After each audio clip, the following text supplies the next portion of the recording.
खबर इंदौर से है। 28 जुलाई की रात लगभग 11 बजे इंदौर के बाणगंगा पुलिस थाना अंतर्गत कृष्णकुंज कॉलोनी के पास एक जोमेटो डिलीवरी वर्कर सुनील वर्मा पुत्र अमृतलाल वर्मा उम्र 22 वर्ष की कुछ अज्ञात लुटेरों ने चाकुओं से गोदकर निर्मम हत्या कर दी। हत्या के 6 दिन बाद भी पुलिस के पास कोई सुराग नहीं।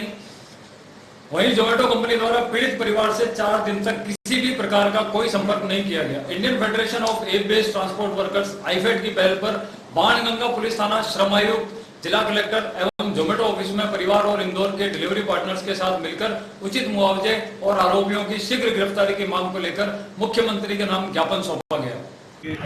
सुनील की स्थान पर सुनील के साथ वारदात हुई, यह एक बेहद निर्जन स्थान है जहाँ दूर दूर तक कोई बिजली का खंभा नहीं है, कोई सीसीटीवी फुटेज नहीं है।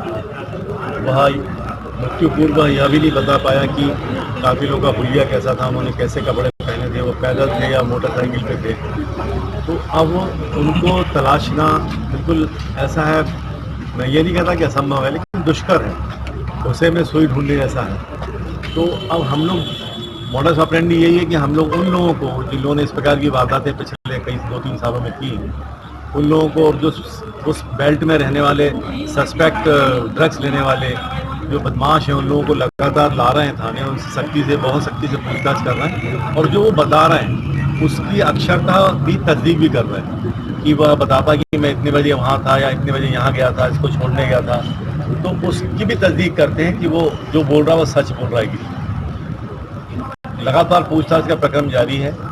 और हमारे प्रयास भी हैं, जो बेहतर से बेहतर प्रयास हो सकते हैं। वहाँ 2 सीसीटीवी फुटेज मिले हमको, दोनों में हमको मृतक सुनील जो है वो दिखता जाता हुआ, अस्पताल भी पहुँचता हुआ दिखता है।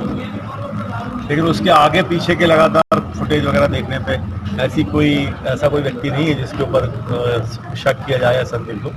तो जो पुलिस की जो ग्राउंड वर्किंग होती है, जो मैनुअल वर्किंग होती है पूछताछ पे, अब पूछताछ और मुखबिरी इसके आधार पे हमारी विवेचना चल रही है। कोशिश करेंगे कि जल्द से जल्द वो लोग हमारे हाथ में आए। देखिए, सबसे पहली बड़ी बात तो यह है कि सुनील वर्मा की जो दुखद हत्या हुई है, बहुत ही गंभीर घटना है, जघन्य अपराध है। मुझे भी जैसे पता लगा, मुझे भी काफ़ी दुख और पीड़ा हुई। और आज हमारे कुछ साथी और इंडियन फेडरेशन वाले, उनके कुछ साथी वर्कर्स, उनके परिजन ने मुझे बताया, तो मैं भी यहाँ इंदौर उसके लिए थाना प्रभारी राजन सोनी जी के पास आया। उनसे बात की, पूरी जानकारी मैंने ली है। निश्चित रूप से जो घटना हुई है वो एक ऐसी जगह हुई है कि जहाँ उसके मतलब एक अंधा कत्ल हुआ है, लेकिन फिर भी पुलिस के पास पर्याप्त संसाधन होते हैं। पुलिस इस मामले में अनुभवी होती है और मुझे पूरी उम्मीद है पुलिस पर कि वो इस हत्या का जरूर पर्दाफाश करेंगे।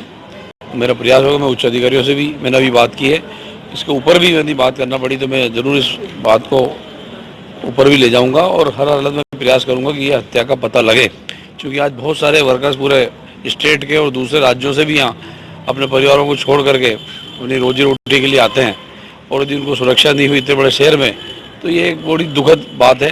जो पैसा मिलता है निश्चित रूप से 10 लाख कोई मायने रखता है, गरीब परिवार के लिए वो राशि बढ़ना चाहिए। मुझे आप फेडरेशन की तरफ से भी लिख के दें, मैं आने वाले विधानसभा में भी इस बात को रखूंगा, शासन से मांग रखूंगा कि इनके पैसे कैसे बढ़ सकते हैं, उसके लिए हम प्रयास करेंगे। इसको 10 लाख तो मिलेंगे, उसके और अधिक दिलाने का प्रयास करेंगे। साथ ही संबल योजना में भी इसका पंजीयन है, वो भी हम 4 लाख रुपए ब्यावरा जनपद से इसको दिलाएंगे। हमारी तरफ से जो संभव होगा हम इसके लिए मदद करेंगे, और पूरी तरह ऐसे लोगों के लिए हम लोग साथ खड़े हैं। इसलिए हम आज ब्यावरा से चल करके इंदौर उस बच्चे के लिए आए हैं, और हमें बहुत दुख भी है और पूरी उम्मीद भी है पुलिस से कि ये शीघ्र ही पर्दाफाश इसका होगा। निश्चित रूप से ही आप ये सब बता रहे, और मैंने भी परिजनों से बात की। जोमेटो कंपनी के लोगों ने अभी तक उनके परिजनों से बात नहीं की है। एक गंभीर बात है, कंपनी के लिए काम करने आया था, कंपनी के लोगों को इतना तो सहृदय होना चाहिए कि वो उन परिवार से बात करे, उनकी तत्काल तुरंत मदद करे। अभी तक उन्होंने कोई मदद नहीं की है, और मैं कंपनी के लिए भी कहना चाहूँगा कि वो शीघ्र ही इस परिवार संपर्क करके उनकी ज़्यादा से ज़्यादा मदद दिलाने प्रयास करें। यदि कंपनी नहीं करे तो इनके खिलाफ हम लोग शासन स्तर पे, उच्च स्तर पे हम इनकी खुद की मैं शिकायत करूँगा और इनके खिलाफ कार्रवाई करने का प्रयास करेंगे, और इस पर दबाव बनाएंगे कि परिवार से मिल करके उनकी आर्थिक मदद करें। वो झूठी अफवाह फैला रहे हैं कि हम घर मिलने गए थे, हम 4-5 दिन से बात कर रहे हैं। तो हम अस्पताल भी आए थे, पर वो ना तो अस्पताल आए, ना कॉल किया और ना ही कुछ हेल्प हुई। 28 जुलाई को रात में 10:30 बजे हमारे एक भाई जो जोमेटो के साथ काम करते थे, सुनील कुमार, उनका मर्डर हो चुका है। वो डिलीवरी कर रहे थे फूड की, उनको पकड़ा गया, कुछ पैसे थे उनके पास, वो छीना गया और ऐसे मारा गया कि उनका दूसरे दिन सवेरे इंदौर के हॉस्पिटल में, महाराजा यशवंतराव हॉस्पिटल जो है, वहां पर उनका देहांत हो गया। ये सब होने के बावजूद पुलिस ना कुछ कर पाई, ना सरकार कुछ कर पाई, जोमेटो ने तो देखा भी नहीं। हमने इसके लिए हमारे प्रतिनिधि जो वैष्णव है, धर्मेंद्र वैष्णव, उनको भेजा था इंदौर। उन्होंने वहां पर जाके चीफ मिनिस्टर साहब को लेटर दिया है, वहां के लोकल कमिश्नर को, पुलिस कमिश्नर को लेटर दिया है, डिस्ट्रिक्ट कलेक्टर को लेटर दिया है और इसमें जल्दी छानबीन हो सकती है।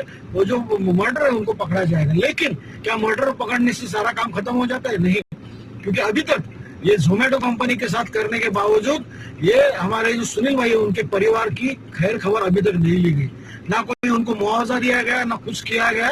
इसके लिए हमने कोशिश की है और मांग की है सरकार के साथ कि सरकार खुद इस स्थिति में सुनील कुमार जी के फैमिली को 10 लाख रुपए का मुआवजा जरूर इसमें देना चाहिए। और जोमेटो कंपनी के साथ काम करते हुए हादसा हुआ, इसलिए जोमेटो ने देखिए उनको 50 लाख रुपए का मुआवजा देना चाहिए। इतना ही नहीं, हम लोग ये भी मांग कर रहे हैं कि उनकी जो फैमिली है उनका अभी गुजारा कैसे होगा, इसके लिए भी कोई कोशिश सरकार की तरफ से करना चाहिए। ये हमारे सुनील कुमार जो भाई जिनकी डेथ हुई है, उनकी उम्र थी 22 साल और उनकी यही मई महीने में 2022 में शादी हुई थी। क्या उनकी जो अभी बीवी है जो विवाह हो गई बहुत कम उम्र में, उसका आगे लाइफ का क्या होगा? ये सारी चीजें ये कोई कंपनी ध्यान नहीं देती। इसके लिए हम लोग उनको इशारा दे रहे हैं इस माध्यम से कि अगर सुनील कुमार और जैसे इस तरीके से अगर कोई विक्टिम होता है तो उनको अगर ये कंपनियां मुआवजा नहीं देगी, उनका सुरक्षा का ख्याल नहीं रखेगी, तो आईफैड पूरे देश में इन कंपनियों के खिलाफ जोरदार आंदोलन हड़ताल करेगी और इसका पूरा जिम्मेदारी इन कंपनियों का और राज्य सरकार हो या केंद्र सरकार, उनका होगा।